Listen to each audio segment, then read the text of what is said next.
Hi friends, welcome to TechTouch channel. Today I am going to show you in this video how to insert or type fruits symbol in MS Word. So before start the video, please subscribe my channel for more latest video. First of all, open your MS Word, then press Windows and dot key. Then type here fruits. You can see here all fruits. Here you select which one you want. For example, banana, then click on banana. If you want apple, then click on apple. If you want pineapple, then click here.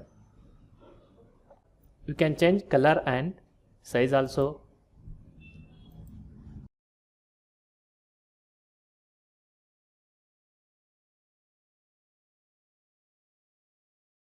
That's it guys. So in this video, insert fruit symbol in MS Word. Thanks for watching friends. Hope like this video. If you like this video, please like, share and don't forget to subscribe my channel.